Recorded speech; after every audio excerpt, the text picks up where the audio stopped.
Bonjour à tous, bienvenue pour ce nouveau numéro de Mayenne TV, l'actu sportive 100% mayonnaise. Nous sommes ici sur les terres de Ludovic Le Dréan pour recevoir dans un instant Alan Gendreau, notre portrait du jour. Le temps qu'il descend de son sulky et il nous rejoint ici pour son portrait.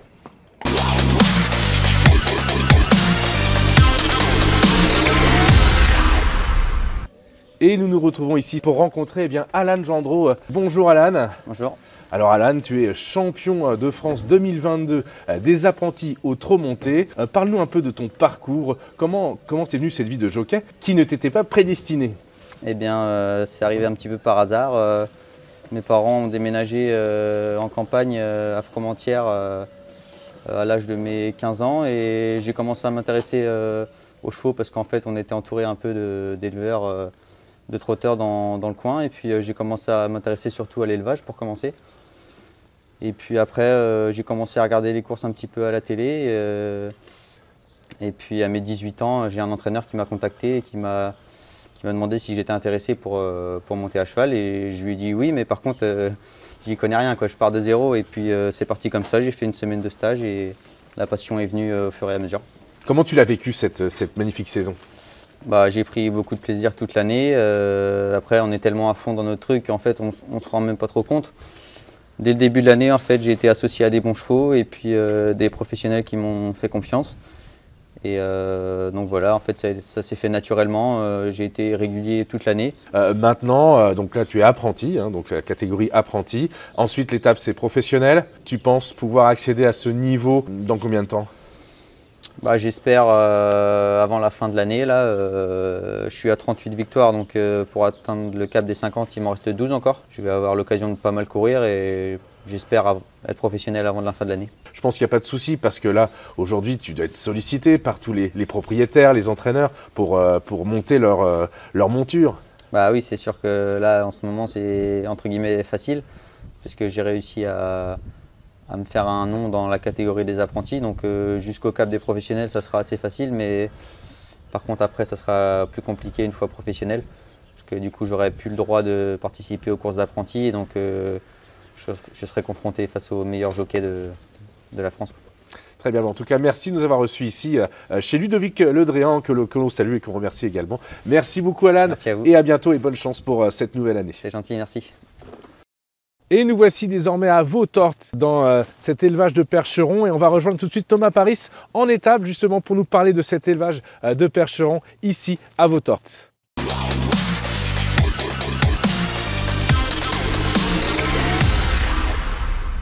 Bonjour Thomas. Bonjour. Thomas Paris. Donc vous êtes éleveur de percherons. Expliquez-nous un petit peu votre propriété et en quoi consiste l'élevage de percherons. Nous, notre activité, c'est la sélection de percherons mâles. Donc on achète les poulains vers l'âge de 6 mois au sevrage qu'on choisit dans toute la France. On essaie de voir le maximum de poulains pour en choisir, il va partir avec le manteau, pour en choisir 15 ou 20 en moyenne par an que l'on va élever pendant 2 ans, faire les concours et les vendre en tant que producteur. C'est notre principal marché. Et les concours, donc championnat de France, c'est récurrent, c'est tous les ans? Ouais, tous les ans. Donc il y a le championnat de France qui se tient souvent fin septembre. Donc on emmène tous nos poulains de 2 ans. Et puis quelques chevaux de 3 ans. Et puis en plus de ça, parfois c'est même une édition mondiale. C'est quelque chose qui tourne un petit peu, le mondial du percheron. Donc il y aura d'ailleurs le mondial dans 2 ans. Et puis donc on a eu la chance de le gagner plusieurs fois. Enfin mon père a eu la chance de le gagner plusieurs fois. Cette distinction d'être champion de France, ça apporte quoi vous ici pour l'élevage? Nous, ça nous a donné de la notoriété, même si aujourd'hui c'est moins important puisqu'on est déjà très connu. Mais au départ, quelqu'un qui démarre, forcément, quand on a plusieurs titres de champion de France, que l'on se montre dans les concours, ça donne de la visibilité pour les éleveurs qui souhaitent acheter des étalons demain, quoi. Et ça représente combien de chevaux ici à la Grande Guérinière Actuellement, on a à peu près 40-45 chevaux. D'accord. Donc, ce qui fait un petit peu de boulot quand même. Sachant que c'est une activité complémentaire d'une activité agricole. Et donc, nous, on pratique beaucoup de pâturage et en fait, on aime bien mixer le pâturage des chevaux et des bovins, ce qui donne des bons résultats. En tout cas, merci de nous avoir reçus ici à Vautortes, chez vous, dans votre propriété. Et puis, en tout cas, ils ont l'air très mignons. Merci beaucoup Thomas, et puis à bientôt, et puis bonne chance. Prochaine championnat de France. Prochain concours, donc le 14 juillet ici même, que l'on organise nous. Ah, super. Ce qui permet à beaucoup d'éleveurs de choisir leur étalon. Très bien, et puis après, oui, la prochaine échéance, ce sera fin septembre pour le championnat de France. La date est notée, merci beaucoup Thomas, Avec plaisir. et à bientôt. Merci. Au revoir. Au revoir. Allez, je vous propose maintenant d'aller faire un tour dans les hippodromes mayennais. Je vous laisse regarder ce petit reportage.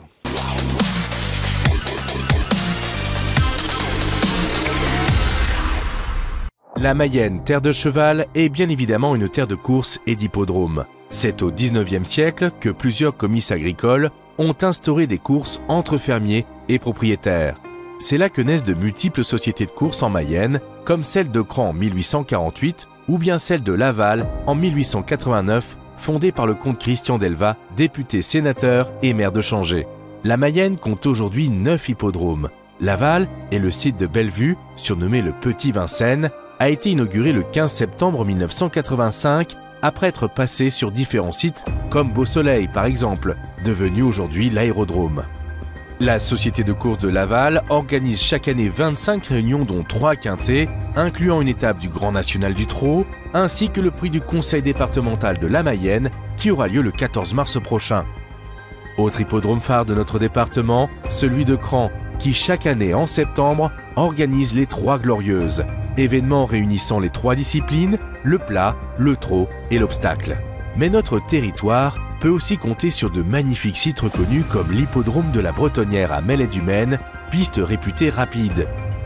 Saint-Pierre-la-Cour et ses célèbres courses de cross-country, non loin de là, à Saint-Ouen-des-Tois, une piste sur herbe avec une société de course créée en 1876. À Nuillé-sur-Vicoin, l'hippodrome propose des épreuves de steeplechase et une traversée d'une rivière naturelle unique en France. Dans l'extrême sud-ouest du département, Senones, avec ses 6 réunions par an. L'hippodrome et la société de course de Méral, qui a célébré ses 75 ans en 2022, ou encore le superbe site de Molière, près de Chemazé. Les hippodromes mayennais sont considérés aujourd'hui comme les plus fréquentés de France. Chaque réunion connaît un véritable succès populaire auprès des Mayennais, mais reste aussi très connu par les passionnés du hippisme à travers le monde.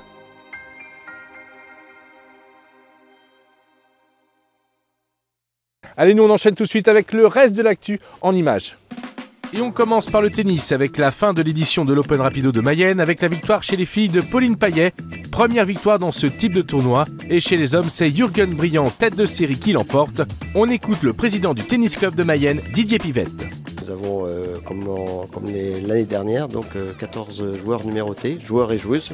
On a repris les rênes complètement, puisque les autres années, il y avait eu une annulation il y a 2 ans à cause du Covid. L'an dernier, on était encore un peu avec les mesures sanitaires. Et cette année, le climat est serein. Et donc, on a rétabli ce qu'il y avait avant. Et vraiment, on est très très content que ce soit les joueurs, les licenciés du club, les bénévoles pour qui aussi c'est très important et pour nous puisque c'est une action de l'ensemble du club qu'en fait l'animation phare du club pour l'année qu'en fait. En football, le Stade Lavallois s'est offert une victoire précieuse à Pau ce week-end 1-0. Les Mayennais sont désormais 12e du classement à 8 points du premier relégable. On écoute Jordan Adeoti. Une victoire compliquée à se dessiner. On a fait plutôt une bonne première mi-temps assez solide. On a réussi quelques phases de jeu qui nous a amenés au but notamment.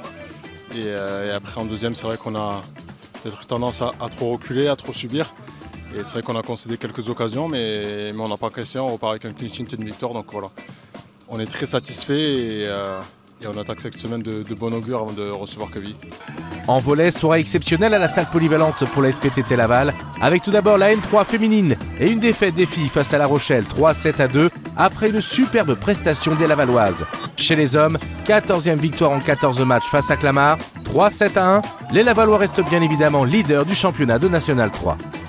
En futsal, l'étoile lavalloise a remporté son match à Marcouville dans le cadre des 16e de finale de la Coupe nationale, 5-3 après prolongation. En basket, l'USL s'est incliné en 8e de finale du Trophée Coupe de France face à Gennevilliers, 81-79. En handball, victoire de l'Union Sud-Mayenne à Nantes, 38-29. Il reste 2e à 1 point du leader Orléans.